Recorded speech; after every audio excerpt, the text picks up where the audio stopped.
How you guys doing? Eric here. Today is Friday, February 2nd, 2018. Beautiful morning up here at the bottom of Bryan Mountain. At the top of Bryan Mountain, I should say. The top of the Alpenglow lift here at Eldora ski area. I start my work week on a Friday. And the chemtrailers are out. So last part of my morning commute, first I drove, then I rode a lift, and now I'm on a snowboard down to the Corona lift. Well, look at that view. Spectacular.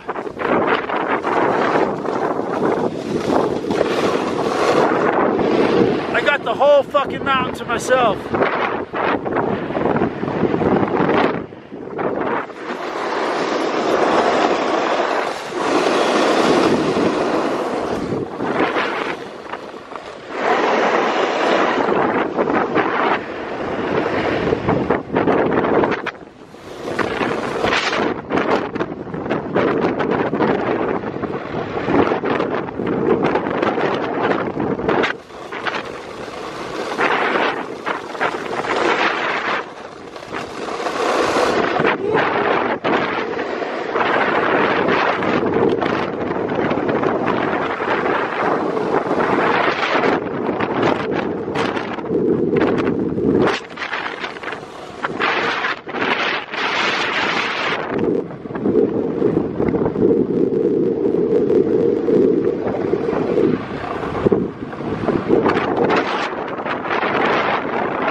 First one here, as usual.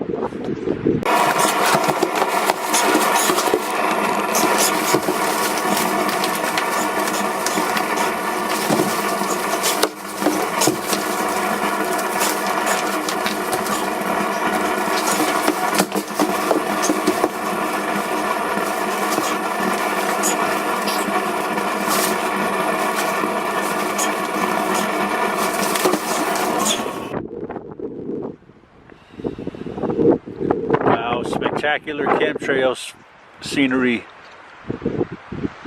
Taking a service ride this morning. That means I don't have my snowboard on. I'm just riding the lift to make sure everything is copacetic.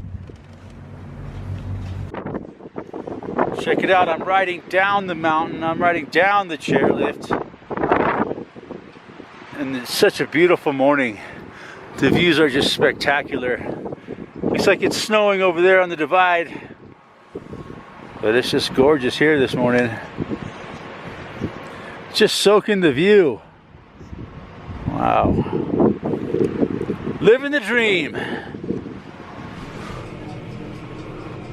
The ski lift is quite a contraption that they set up here on this mountain to move people up so they can ride back down. If you think about it, it's kind of an interesting concept.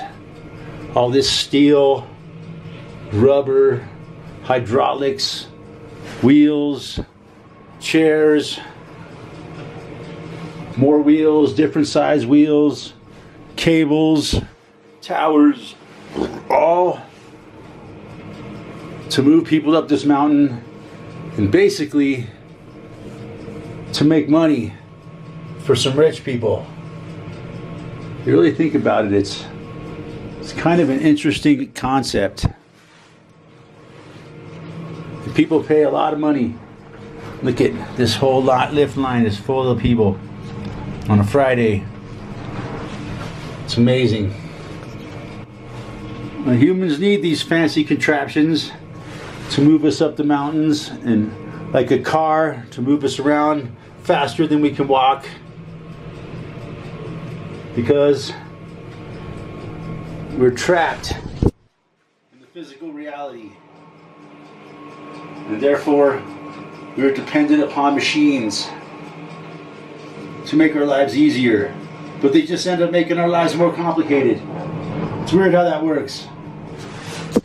All this technology, it's killing us. The new ski lift that we got in the front has a computer, just like everything else that they build today. It has to be controlled by a computer. Pretty soon, it's going to be run by artificial reality, and every ski lift will be hooked into the Internet of Things and the 5G. It's funny how everything has to be controlled by a computer today. Even the most simple thing like your toaster, the new toasters they make are controlled by a computer. The new coffee maker, controlled by a computer. The new ski lifts, controlled by a computer. This thing doesn't have a computer, but still it works. Somehow this thing manages to work without a computer. It was built in 1993, so it's like 25 years old. Anything newer than that, though, pretty much has a computer in it. Yeah, it all probably started one day when somebody, you know, these people were like ski nuts. They came back from World War II.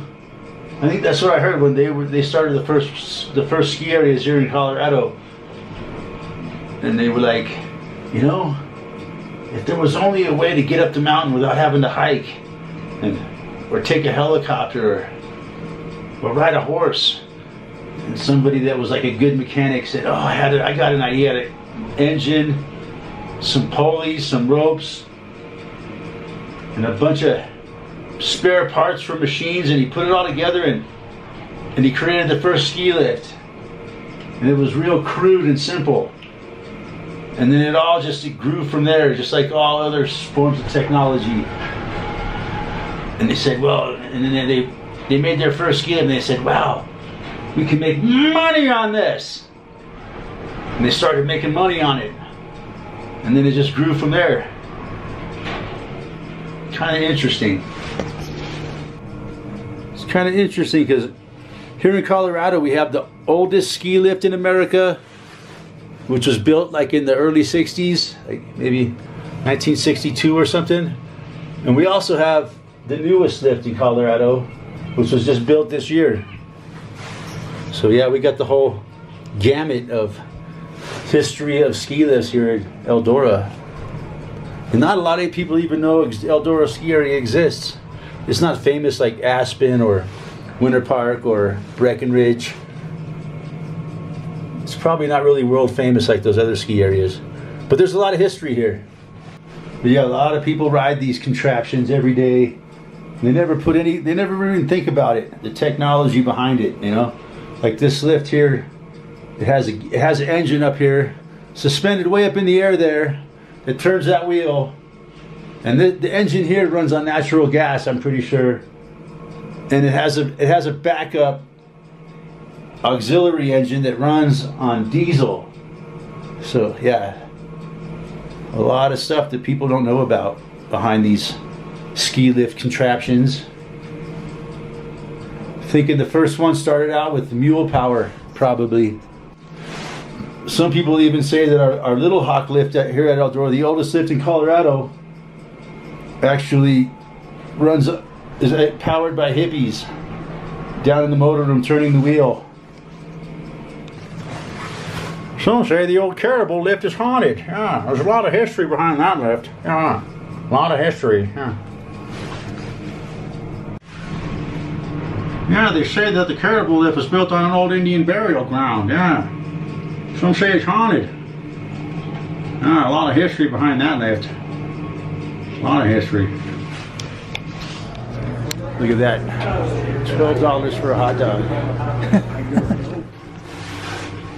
End of the day here at Eldora. I see Jason here doing the final ramp work.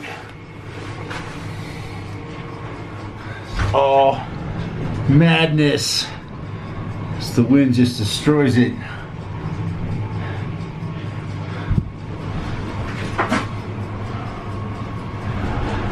No matter how much work you do, the wind just fucking blows it all away. It's just kind of a hopeless situation.